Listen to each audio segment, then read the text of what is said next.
Fintech Dana Syariah Indonesia buka suara soal tuduhan proyek fiktif dan skema Ponzi. 21 Januari tahun 2026, jam 14:42, Dana Syariah Indonesia dituduh membuat proyek fiktif menggunakan peminjam palsu dan menjalankan skema mirip Ponzi yang merugikan lender. Penyelidikan kepolisian dimulai setelah laporan OJK. Manajemen DSI menyatakan akan kooperatif, menghormati proses hukum, dan berupaya mengembalikan dana lender melalui penjualan aset serta rapat umum pemilik dana yang akan dijadwalkan ulang. OJK menyatakan DSI melanggar beberapa ketentuan POJK nomor 40 tentang layanan pendanaan bersama, termasuk larangan menyebarkan informasi fiktif, menghimpun dana layaknya bank, dan memberikan akses kepada pengurus serta afiliasinya. Ringkasan ini dihasilkan dengan menggunakan AI Dana Syariah Indonesia buka suara terkait tuduhan membuat proyek fiktif dan skema Ponzi yang merugikan pemberi dana alias lender startup teknologi finansial atau fintech lending syariah ini. Dilaporkan ke kepolisian oleh Otoritas Jasa Keuangan atau OJK.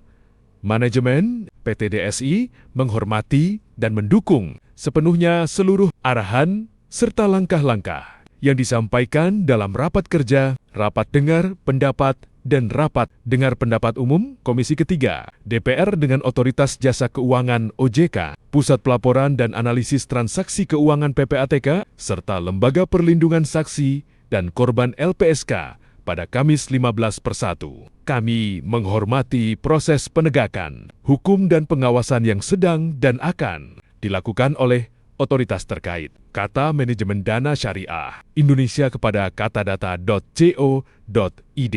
Rabu 21/1, PT DSI menegaskan komitmen untuk bersikap kooperatif, terbuka, dan bertanggung jawab dalam mengikuti seluruh proses klarifikasi, pemeriksaan, serta penegakan hukum yang berjalan dan menyerahkan sepenuhnya proses itu kepada institusi yang berwenang. Sejalan dengan arahan dan hasil rapat Komisi Ketiga, DPR Dana Syariah Indonesia menegaskan tetap berfokus menyelesaikan permasalahan pemulihan hak-hak lender. Dugaan fraud Dana Syariah Indonesia bikin proyek fiktif skema Ponzi, OJK lapor polisi soal dugaan kecurangan di Dana Syariah Indonesia. Manajemen terus berupaya melakukan pengembalian dana kepada lender melalui berbagai mekanisme yang dimungkinkan secara hukum, termasuk melalui penjualan aset perusahaan yang bisa dijual tanpa mengganggu operasional kantor. Dalam hal mekanisme pengembalian dana ke lender, sesuai arahan OJK, DSI akan menyelenggarakan rapat umum pemilik dana atau RUPD. Mekanisme pengembalian dana dikaitkan dengan proses hukum yang sedang berjalan di kepolisian. Dan sanksi PO atau pembatasan kegiatan usaha oleh OJK akan disampaikan lewat RUPD. Rencana semula RUPD akan diselenggarakan akhir Januari, namun karena perkembangan kondisi, pemeriksaan PT DSI di kepolisian yang statusnya sudah naik ke tahap penyidikan. Per 14 Januari Dana Syariah Indonesia kini diselidiki kepolisian karena dugaan fraud. Direktur Tindak Pidana Ekonomi Khusus atau Dirtipideksus, Bareskrim Polri, Brigjen Ade Safri Simanjuntak menjelaskan, lender tidak bisa menarik dananya dari platform DSI sejak Juni tahun 2025, proyek yang dibiayai oleh lender DSI, yakni di bidang properti dan dana serbaguna, alias tergantung penggunaan dana oleh peminjam. DSI YouTube TV Parlemen. Edi menjelaskan, DSI menawarkan sistem bagi hasil dengan lender dari total bunga 23%, sebanyak 18% untuk lender dan 5% sisanya untuk Dana Syariah Indonesia. Dugaan salah satunya, Dana Syariah Indonesia menciptakan peminjam fiktif atau borrower asli dengan proyek yang fiktif. Dari sekitar 100 yang diklaim, sebanyak 99 diantaranya fiktif, kata Ade dalam rapat kerja, rapat dengar pendapat, dan rapat dengar pendapat umum Komisi Ketiga DPR dengan OJK, LPSK, dan PPATK di Jakarta, Kamis 15/1. Selain itu, dana lender yang dihimpun melalui rekening escrow diduga dialihkan ke berbagai perusahaan, vehicle, dan entitas yang terafiliasi yang dikendalikan oleh pengurus dan pemegang saham Dana Syariah Indonesia.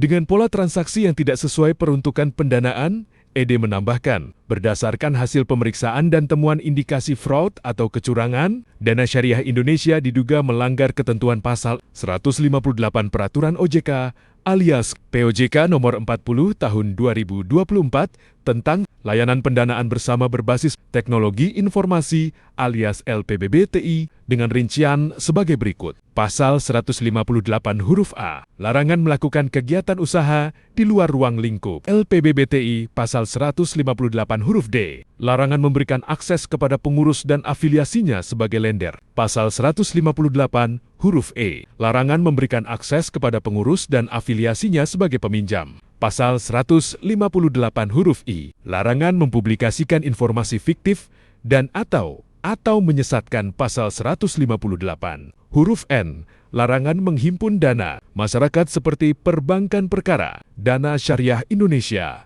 sudah masuk tahap penyidikan, kata AD. Ia menyampaikan sudah ada 2 alat bukti dan telah ditemukan peristiwa pidana.